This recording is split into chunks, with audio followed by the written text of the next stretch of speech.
ఆదివారం, మౌని అమావాస్య, దుష్టశక్తులు గాల్లో తిరుగుతాయి, దైవబలం కంటే దుష్టబలమే ఎక్కువగా ఉంటుంది అంటే ఏమో అనుకున్నాను. కానీ ఈ వీడియో చూస్తే మీకే అర్థమవుతుంది.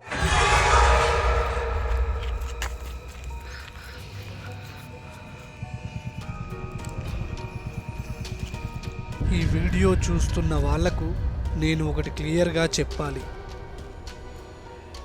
ఇది నా కల్పన కాదు, నేను విన్న కథలు కాదు. నేను నిజంగా ఒక లొకేషన్కు వెళ్ళి నా కళ్ళ ముందు జరిగిన అనుభవం ఈ వీడియో. మనలో చాలామంది చేతబడులు అంటే నవ్వుతారు, ఇవన్నీ అంధవిశ్వాసాలు అని పక్కన పెట్టేస్తారు. నేను కూడా అలాగే అనుకున్నా ఈ చోటు వెళ్ళి చూసే వరకు. ఈ చోటు పేరు నేను చెప్పడం లేదు, కానీ ఈ ఏరియాలో రాత్రి అయ్యాక మామూలు మనుషులు అడుగు పెట్టరు. సాయంత్రం అయ్యాక ఇక్కడ ఒక రకమైన నిశ్శబ్దం, గాలి కూడా భయపడినట్టు ఉంటుంది. చెట్టు ఆకులు కూడా శబ్దం చేయకుండా నిలబడి ఉంటాయి.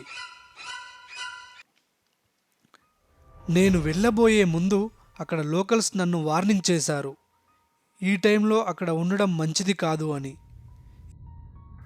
ఈ చోట్లో చేతబడులు చేసేవాళ్ళు మనుషుల మీద కాదు, వాళ్ళ జీవితాల మీద ప్రయోగాలు చేస్తున్నారు అని చెప్పారు. ఆ మాటలు విన్నప్పుడు నాకు భయంతో పాటు ఒక రకమైన ఉత్సాహం అనిపించింది. వెళ్ళిన తర్వాత అక్కడ నేను చూసిన కొన్ని వస్తువులు మామూలుగా ఎవరూ చూడలేరు. కొన్ని దారం థ్రెడ్లు, కుమ్మరి మట్టితోటి చేసిన కొన్ని వస్తువులు చాలా భయపెట్టాయి. ఆ చోట అడుగుపెట్టిన తర్వాత ఒక రకమైన భారం గుండెల్లో పడింది. ఎంత ట్రై చేసినా అక్కడ ఉండలేకపోయాను.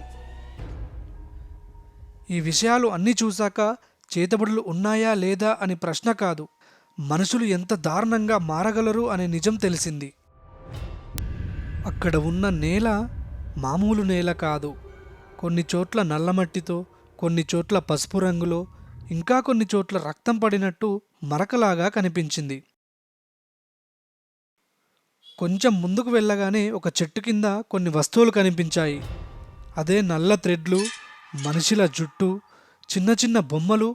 అవి అన్నీ మంత్రాల కోసం తయారు చేసినట్టు ఉన్నాయి. ఆ బొమ్మల కళ్ళలో ఒక రకమైన కోపం, ఒక రకమైన బాధ.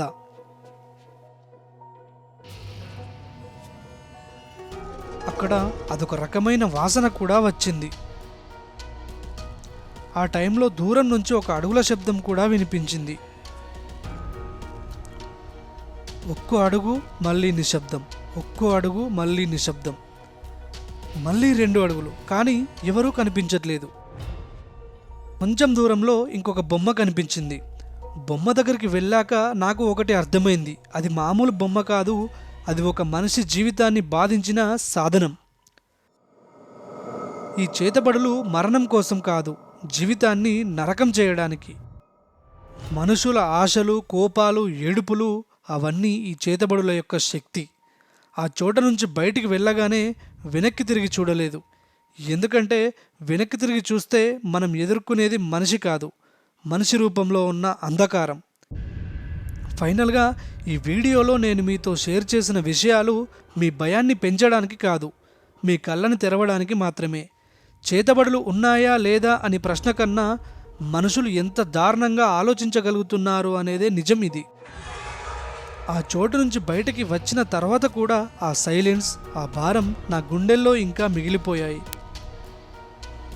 మీ చుట్టూ జరుగుతున్న అసామాన్య ఘటనలని లైట్గా తీసుకోకండి. మీ అభిప్రాయాలు కామెంట్స్లో చెప్పండి. మీ లైఫ్లో ఇలాంటి అనుభవాలు ఏదైనా ఉంటే తప్పకుండా షేర్ చేయండి. భయపడకండి, కానీ జాగ్రత్తగా ఉండండి.